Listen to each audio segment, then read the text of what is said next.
50, A Hero's Job. Keisha, Albert, and I take our time walking home. A voice behind us calls, "Hey, Brain, what's up?" We turn around and I hear Albert mumble, "Oh no." I've never actually seen anyone turn white before, but he does. I look back at these three boys who are all running towards us. Albert is jumpy like he's going to run too, and I know that they must be the kids that beat on him all the time. I wish Travis were here. "Who are they?" Keisha asks. Albert swallows hard. "Hey, Brain," the one closest says. "Are these your girlfriends?" he asks. The group laughs. One in back says, "Yeah, right, like that to me would have a girlfriend. You'd be lucky to get a pet bird." They laugh harder. Keisha steps forward. "Why don't you just get lost?" "Don't think so. I'm right where I'm supposed to be." He turns to Albert and shoves him. "Hey, Brain, did you miss me?" "Like a dog misses a flea," Albert mumbles, his eyes glued to the ground. "I wish you'd at least look at the kid." Keisha's voice gets louder. "Yeah, like a little flea. Now get lost before someone slaps you." And before I can even start worrying for her, the boy grabs her arm and pushes her to the ground. "Slaps me? I don't think so." "Hey," Albert says, "you leave her alone." The boy turns to Albert. "Shut up, Brain, or you're next." The second boy picks up Keisha's bag. "What do you have here?" He turns it upside down, dumping everything out. "Look," the third says, "a book with sweet little cupcakes." "No," Keisha yells, "give me my book back." Albert is shaking, actually shaking. "Hey," I say, "you leave us alone." And when the kid turns and looks into my eyes, I'm really scared, like I'm going to throw up. Keisha tries to get up, and the first boy pushes her back down. He moves his foot to step on her, but doesn't get the chance. Albert, peace-loving, I will never stoop to their level, Albert pulls the boy away from Keisha. He turns him around and holds him by the front of his coat. The boy's toes barely touch the ground. "You do not touch her again," Albert says with a voice I didn't think he had.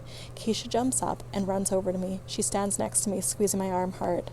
"I'm tired of you beating on me all the time," Albert says. "You have no right to treat me like that, and you don't even fight one-on-one. You gang up on people like cowards." Albert throws him down to the ground, tosses him like he doesn't weigh anything. The two other boys charge, but Albert grabs one and throws him on top of the first kid. Boy 3 runs. The first boy stands up. "You want to fight, Brain? I'll fight you." He charges Albert and hits Albert in the stomach. I've never seen Albert mad before. He hits the kid one time and the kid goes down. Through his moans, he tells his friend to get up and fight, and gets Albert for help.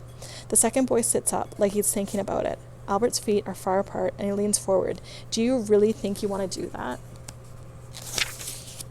The boy shakes his head. Albert takes a step towards both boys on the ground. "Don't you ever touch my friends again. Ever. Or you'll answer to me." Keisha and I gather our stuff and put it back in her bag. "Come on," Albert says, looking at us before turning to walk away. We follow him. I'm surprised that Keisha is quiet for as long as she is. I feel like I'm going to cry, thinking about how Albert has come to school every day with those bruises for all this time. We always asked him what it would take for him to fight back. Turns out it was protecting us. "Albert," Keisha says, "that was amazing, and you can fight. I can't take credit for strong arms." "But," I say, "it wasn't just your arms, Albert. You were seriously brave back there." "Yep, that's true," Keisha says. Then she laughs. "So, Albert, what got into you anyways?" "My dad has always said that violence is something to avoid at all costs," Albert tells us. "But he has also said that you never hit a girl. And so I had to weigh the two. Then he stops, walking over. He's wide-eyed, looking at me. It gives me chills the way he does it. "But really," he says, "it just made everything hurt inside to watch them hurt you too, and I wouldn't have done anything in the universe to stop it." When we arrive at A.C. Peterson's, Keisha is still acting out what Albert had done. He never says anything, but he seems quietly happier, and a bit taller. After sliding into the booth, I take out my social studies book. "Seriously, you're going to do homework after that?" Keisha asks. I have a lot to do." "I thought Mr. Daniels said you only had to do half of the questions." "He did, but I want to try and do them all. I don't want to get off easy. I figured out that if I look at the first 2 letters and the last 2 letters of a word, I can sometimes figure it out from the rest of the sentence. This trick, I've discovered, made Mr. Daniels say I'm a genius." "What is wrong with you? Are you serious?" Keisha asks. "Yeah, I know. First I don't want to do work, and now I want to do extra. You're a mystery, that's for sure," she says.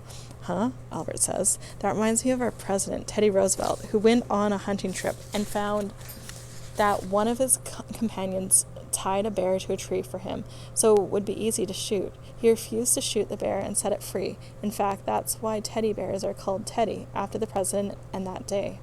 Keisha shakes her head. Man, you've got a story for everything, Albert. I do not provide the stories. History does. You know, Albert, you kind of talk like those guys who narrate the movies at school, from the History Channel and stuff. Why, thank you, Keisha. Based on Keisha's expression, I'm not sure it was a compliment exactly. I lean forward and look at Albert. You know what else is a tremendous achievement? What? Sticking up for friends against guys that have used you as a punching bag for months. You wailed on them, didn't you, Albert? You should get a medal or something. Albert sits a bit straighter. Well, it was just one thing I did on one day. He turns to me. Not like you, Allie. Huh? When Mr. Daniels told us about the people with dyslexia, I mean some of the greatest minds the human race has ever seen, I've been kind of wishing I could have it too. Did he really just say that? Keisha laughs. Sometimes, Albert, I've thought you have nothing but facts stacked up in your head, in that head of yours. And then you do what you did today and say something like that. You know what you are? His eyebrows jump. Keisha leans forward. You are one good friend, Albert.